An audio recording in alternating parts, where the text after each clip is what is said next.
나는 칼을 쥐고 서 있었다. 피가 뚝뚝 떨어지는 그 칼로 그 남자의 목을 베어버릴 뻔했다. 하지만 그 순간 그의 눈에서 보이는 공포가 나를 멈추게 했다라니 그건 내 복수의 시작일 뿐이었다. 모든 게 시작된 건 2년 전 서울의 번화한 거리에서였다. 나는 평범한 회사원 김지은이었다.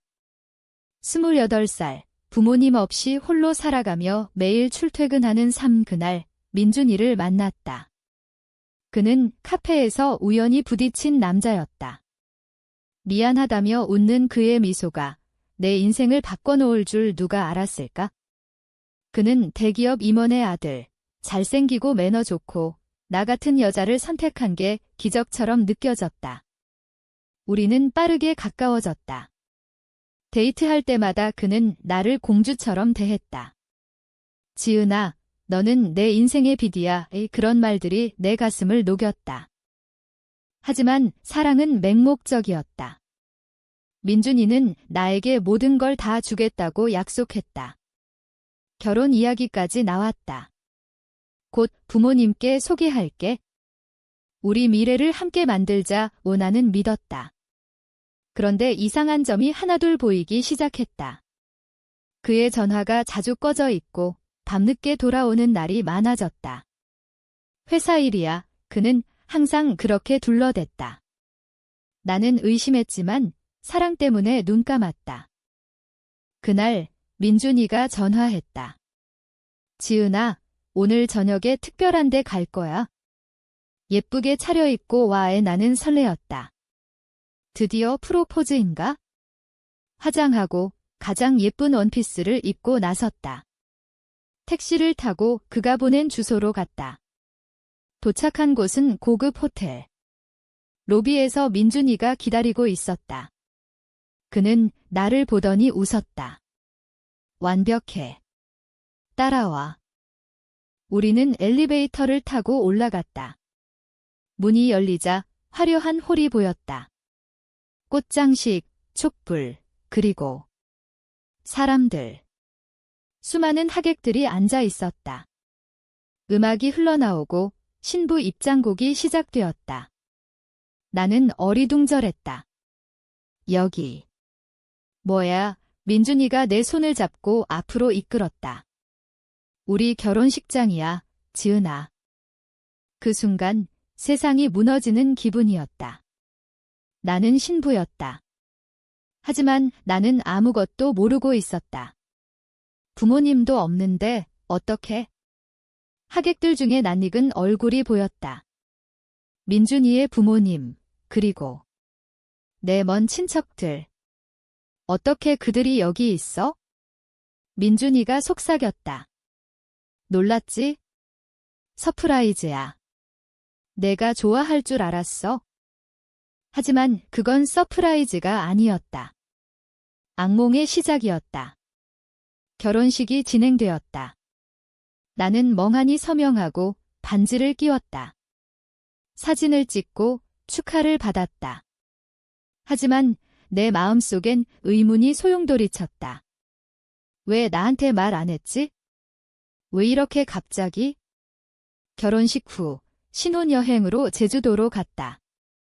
그곳에서 민준이는 달라졌다. 이제 우리는 부부야. 내 모든 게 내 거지. 그의 눈빛이 차가웠다. 돌아와서야 알았다. 민준이는 나를 사랑한 게 아니었다. 내 유산 때문이었다. 부모님이 돌아가시기 전에 남겨둔 재산, 서울의 아파트와 주식. 나는 그걸 모르고 살았지만 민준이는 알고 있었다. 그의 가족이 내 친척을 통해 알아낸 거였다. 결혼으로 그 재산을 노린 거지? 너 같은 여자가 나 같은 남자를 만난 게 행운이야. 그는 취한 상태로 그렇게 말했다. 분노가 치밀었다. 나는 속았다. 사랑이라고 믿었던 게 계산된 함정이었다. 그날부터 나는 변했다. 웃으며 살아가면서 속으로는 복수를 계획했다. 먼저 그의 비밀을 파헤쳤다. 민준이는 회사에서 불륜을 저지르고 있었다. 그의 비서, 수진이라는 여자. 나는 증거를 모았다. 사진, 메시지, 모든 걸. 하지만 그게 다가 아니었다. 민준이의 가족은 더 컸다. 그의 아버지는 부패한 사업가, 뇌물을 주고받는 인간. 나는 그걸 이용할 수 있었다. 변호사를 찾아가 결혼 무효 소송을 준비했다. 하지만 그건 시작일 뿐 나는 더 깊이 파고들었다. 민준이가 나를 속인 대가를 치르게 할 거야. 일상이 지옥이었다. 아침에 일어나 그의 얼굴을 보는 게 고문이었다. 사랑해, 그는 그렇게 말하지만 나는 속으로 외쳤다. 넌 곧 후회할 거야. 나는 직장을 그만두고 복수에 집중했다. 컴퓨터를 켜고 그의 이메일을 해킹했다. 그 안에 숨겨진 비밀들. 수진과의 관계뿐만 아니라 회사 자금 횡령 증거까지. 첫 번째 복수가 시작되었다. 익명으로 회사에 제보했다. 민준이는 조사를 받았고 해고되었다. 그는 집으로 돌아와 소리쳤다. 이게 다 내 탓이야. 나는 조용히 웃었다. 무슨 소리야? 난 아무것도 안 했어. 그의 눈에 의심이 스쳤다. 하지만 증거가 없었다. 그의 부모님이 개입했다. 지은아, 우리 가족을 도와줘. 재산 좀 빌려줄 수 있니? 그들은 뻔뻔했다. 나는 거절했다. 내 거잖아. 그 순간부터 그들의 태도가 바뀌었다. 위협이 시작되었다. 전화로 협박, 집 앞에 이상한 사람들이 서성거렸다. 공포가 밀려왔다. 하지만 나는 물러서지 않았다. 오히려 그걸 이용했다. 경찰에 신고하고 증거를 모았다. 민준이의 가족이 연루된 부패 스캔들을 폭로할 준비를 했다. 언론에 제보할 거야? 그들의 삶을 무너뜨릴 거야? 그날 밤 민준이가 물었다. 너 나한테 왜 그래? 나는 대답했다. 너부터 왜 그랬어? 그의 얼굴이 창백해졌다. 그는 알았다. 내가 모든 걸 알고 있다는 걸? 복수는 달콤했다. 하지만 동시에 내 영혼을 갉아먹었다. 민준이가 해고된 후 그는 술에 빠졌다. 매일 밤 취해서 들어와 소리쳤다. 내가 날 망쳤어. 나는 차갑게 대했다. 자업자득이야. 그의 눈에 증오가 스쳤다. 나도 마찬가지였다. 사랑은 이미 제가 되었다. 수진을 만났다. 그녀는 민준이의 비서, 25살의 젊은 여자. 카페에서 약속했다. 민준 오빠가 당신을 사랑한 적 없어요? 그냥 이용한 거예요. 그녀는 울면서 말했다. 나는 그녀의 말을 녹음했다. 더 많은 증거? 수지는 민준이의 횡령에 공모했다. 그녀를 설득해 증언하게 만들었다. 민준이의 아버지 박 회장을 조사했다. 그는 건설회사 사장, 서울시의원과 결탁해 입찰 비리를 저질렀다. 나는 익명 블로그를 만들어 증거를 올렸다. 사진, 문서, 모든 걸 언론이 달라붙었다. 뉴스에 박 회장의 이름이 나왔다. 부패 스캔들, 대기업 임원 연루. 민준이의 가족이 무너지기 시작했다. 주가가 떨어지고 거래처가 끊겼다. 박 회장은 나를 불렀다. 지은아, 이게 내 짓이냐? 나는 부정했다. 모르는 일이에요. 하지만 그의 눈빛이 두려웠다. 그는 위험한 사람이었다. 그날 집에 돌아오니 문이 열려 있었다. 누군가 침입했다. 서랍이 뒤집히고 내 노트북이 사라졌다. 민준이의 짓이었다. 그는 소리쳤다. 내가 증거를 모은 거 알아. 다 불태웠어. 나는 웃었다. 백업이 있지. 그의 얼굴이 일그러졌다. 복수가 깊어질수록 내 마음도 어두워졌다. 밤마다 악몽을 꾸었다. 부모님의 죽음, 민준이의 배신, 모든 게 뒤섞였다. 나는 심리 상담을 받았다. 복수는 당신을 파괴할 거예요. 상담사가 말했다. 하지만 멈출 수 없었다. 그들의 고통이 내 위로였다. 수진이 증언했다. 검찰 조사가 시작되었다. 민준이는 구속되었다. 법정에서 그는 나를 노려보았다. 지은아, 왜? 나는 대답하지 않았다. 그냥 바라보았다. 그의 눈에 후회가 보였다. 하지만 너무 늦었다. 박 회장의 턴이었다. 나는 그의 비서와 접촉했다. 돈으로 매수해 내부 문서를 받았다. 뇌물장부, 모든 게 있었다. 기자에게 넘겼다.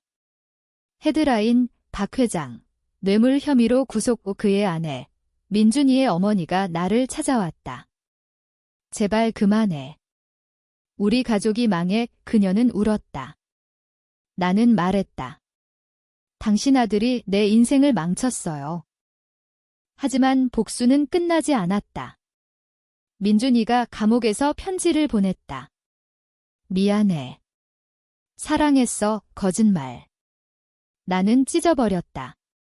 이제 그의 재산을 노릴 차례였다. 이혼 소송을 제기했다. 재산 분할, 변호사가 말했다. 나는 모든 걸 가져갈 거야. 일상이 변했다. 친구들은 나를 피했다. 너 무서워, 그들은 말했다. 하지만 상관없었다. 나는 강해졌다. 거울을 볼 때마다 다른 사람이 보였다. 차가운 눈빛, 단단한 마음. 그날 박 회장의 회사 건물 앞에서 시위가 벌어졌다. 피해자들이 모였다. 나는 뒤에서 지켜보았다. 내 작품이었다. 익명으로 그들을 모았다. 경찰이 왔고 폭력 사태가 일어났다. 박 회장이 병원에 실려갔다. 심장마비. 죄책감이 밀려왔다. 내가 죽인 건가? 아니, 자업자득. 하지만 밤에 잠이 오지 않았다. 민준이의 얼굴이 떠올랐다. 사랑했던 그 미소. 복수의 대가가 컸다. 내 건강이 나빠졌다. 불면증, 우울증. 상담사는 말했다. 이제 그만하세요. 하지만 멈출 수 없었다. 아직 끝나지 않았어. 민준이가 출소했다. 그는 변했다. 야위고 초췌했다. 집으로 왔다. 지은아, 용서해줘. 그는 무릎 꿇었다. 나는 말했다. 늦었어. 문을 닫았다. 하지만 그는 포기하지 않았다. 매일 찾아왔다. 꽃을 들고 편지를 쓰고. 내가 잘못했어. 다시 시작하자. 그의 눈에 진심이 보였다. 아니, 착각인가? 내 마음이 흔들렸다. 정말 사랑했나? 아니, 배신자야. 나는 그를 밀어냈다. 하지만 속으로는 갈등했다. 복수가 나를 파괴하고 있었다. 갈등이 고조되었다. 민준이가 매일 문 앞에 서 있었다. 지은아, 제발. 그의 목소리가 떨렸다. 나는 창밖으로 보았다. 그 모습이 안쓰러웠다. 하지만 기억했다. 그 결혼식 날, 그의 거짓 미소. 이혼 소송이 진행되었다. 법정에서 우리는 마주쳤다. 그의 변호사가 말했다. 김지은 씨는 복수심으로 모든 걸 조작했다. 나는 증거를 제시했다. 녹음, 문서, 모든 걸 판사가 나를 보았다. 증거가 충분합니다. 민준이는 패배했다. 재산의 절반을 내가 가져갔다. 하지만 승리는 공허했다. 집에 돌아와 혼자 앉아 있었다. 눈물이 흘렀다. 왜 이렇게 됐을까? 사랑이 증오로 변한 게? 박 회장이 퇴원했다. 그는 기자회견을 열었다. 모든 건 오해입니다. 하지만 증거가 너무 많았다. 그의 회사가 파산 직전이었다. 나는 마지막 일격을 준비했다. 그의 비밀 계좌를 찾았다. 해외 자금, 탈세 증거. 익명으로 세무서에 제보했다. 조사가 시작되었다. 박 회장은 해외로 도망쳤다가 잡혔다. 뉴스, 박 회장, 탈세 혐의로 체포, 그의 아내가 자살 시도를 했다. 병원에서 그녀를 만났다. 너 때문에 그녀는 속삭였다. 죄책감이 나를 짓눌렀다. 내가 괴물이 된 건가? 상담실에서 울었다. 저 이 사람을 죽일 뻔했어요. 상담사가 안아주었다. 복수는 끝내세요. 하지만 민준이가 다시 왔다. 지은아, 나 없이 살 수 있어.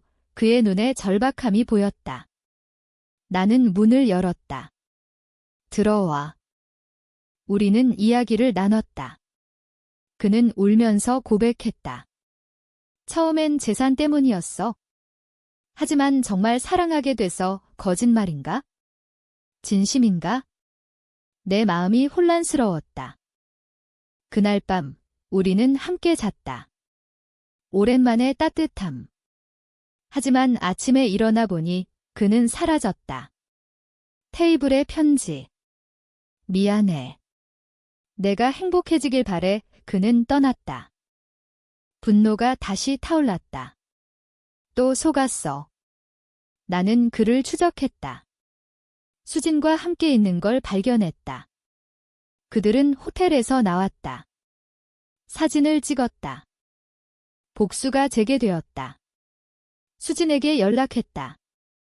민준이가 너 이용해. 그녀는 믿지 않았다. 하지만 증거를 보여주었다. 그녀가 화났다. 그 자식. 수진이 민준이를 고소했다. 스토킹 혐의. 그는 다시 구속되었다. 법정에서 그는 외쳤다. 지은아, 이게 내 원하는 거야? 네, 이게 내가 원하는 거야? 그의 삶을 파괴하는 거? 하지만 내 삶도 파괴되었다. 직장이 없고, 친구가 없고, 가족이 없고. 혼자였다. 거울을 보니 늙어 보였다. 30살, 하지만 영혼은 50살. 박 회장의 재판이 시작되었다. 나는 증인으로 나섰다. 그는 부패한 인간입니다. 그의 눈이 나를 노려보았다. 너, 내 가족을 망쳤어? 재판 후, 그는 유죄 판결을 받았다. 징역 10년. 그의 아내가 이혼 소송을 제기했다. 가족이 산산조각 났다. 민준이가 출소 후 나를 찾아왔다. 이제 그만해. 우리 둘 다 지쳤어. 그는 피곤해 보였다. 나는 말했다. 너부터 그만했어야 해. 우리는 대화를 나눴다. 오랜 시간. 그는 어린 시절 이야기를 했다. 가난한 집안, 아버지의 압박. 재산이 필요했어. 나는 이해하려 애썼다. 하지만 용서할 수 없었다. 그날 우리는 작별 인사를 했다. 잘 지내. 그는 떠났다. 하지만 내 마음에 빈자리가 생겼다. 복수가 끝난 후 공허가 밀려왔다. 나는 여행을 떠났다.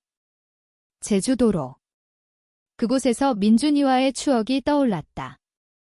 눈물이 흘렀다. 돌아와서야 알았다. 복수는 나를 자유롭게 하지 않았다. 오히려 묶었다. 공허를 채우기 위해 나는 새 삶을 시작했다. 직장을 구했다. 작은 카페에서 바리스타로. 매일 커피를 내리며 사람들을 관찰했다. 그들의 행복한 얼굴이 부러웠다. 하지만 과거가 따라왔다. 민준이의 어머니가 찾아왔다. 민준이가 병원에 있어. 심장병. 스트레스 때문이었다. 나는 병원으로 갔다. 그는 누워 있었다. 지은아. 그의 목소리가 약했다. 나는 앉아서 그의 손을 잡았다. 왜 왔어? 그는 물었다. 모르겠어. 나도 모르게 썼다. 증오와 연민이 섞였다. 그는 고백했다. 수지는 그냥 위로였어. 너만 사랑했어. 눈물이 흘렀다. 나는 믿고 싶었다. 하지만 상처가 너무 깊었다. 박 회장이 감옥에서 편지를 보냈다. 내가 이겼다. 하지만 행복하니 나는 찢어버렸다. 민준이가 퇴원했다. 그는 나를 따라다녔다. 다시 시작하자 나는 거절했다. 하지만 마음이 약해졌다. 그날 우리는 데이트했다. 옛날처럼. 카페, 산책. 그의 미소가 예전 같았다. 사랑해, 그는 말했다. 나는 대답하지 않았다. 하지만 밤에 그의 전화를 받았다. 수진이었다. 민준 오빠가 나한테 왔어. 사진이 왔다. 그들의 키스. 분노가 폭발했다. 또 배신. 나는 칼을 쥐었다. 그의 집으로 갔다. 문을 열고 들어갔다. 그는 수진과 함께였다. 지은아, 그는 놀랐다. 나는 칼을 휘둘렀다. 피가 튀었다. 수진이 비명을 질렀다. 민준이가 쓰러졌다. 나는 도망쳤다. 경찰이 왔다. 나는 체포되었다. 재판에서 나는 말했다. 배신의 대가야. 판사는 물었다. 후회하나? 아니요. 감옥에서 나는 생각했다. 복수가 나를 여기로 데려왔다. 하지만 후회하지 않았다. 출소 후 새3 이름 바꾸고 다른 도시로. 하지만 상처는 남았다. 민준이는 살아남았다. 장애가 생겼다. 그의 어머니가 말했다. 내가 죽였어. 나는 말했다. 그가 먼저 죽였어. 이제 나는 자유다. 하지만 영원히 상처받은 채. 아니, 이건 끝이 아니다. 새로운 복수가 시작될지도. 공허를 채우기 위해 노력했다. 카페에서 일하며 손님들의 이야기를 들었다.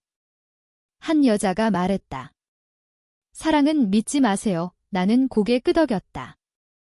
민준이의 소식이 들려왔다. 병원에 입원했다.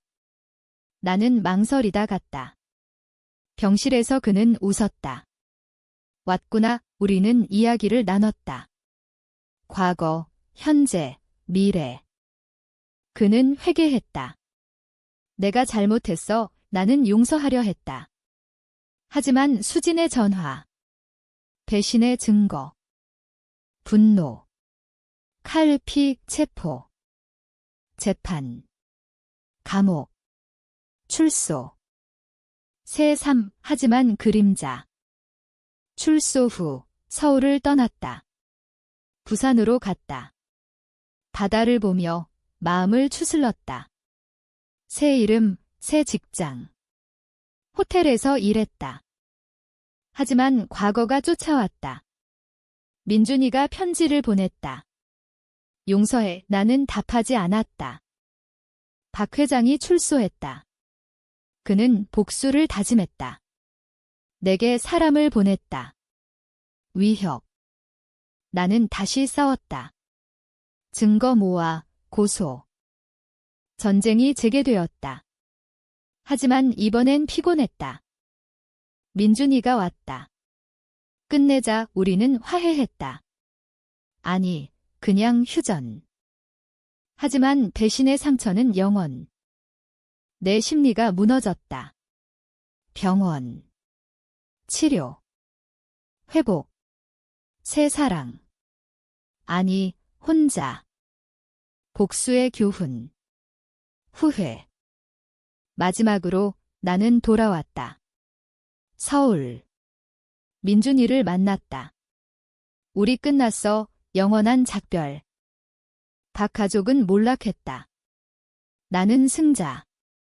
하지만 승리는 쓴맛. 새3 시작. 글쓰기. 내 이야기. 독자들에게. 복수는 조심.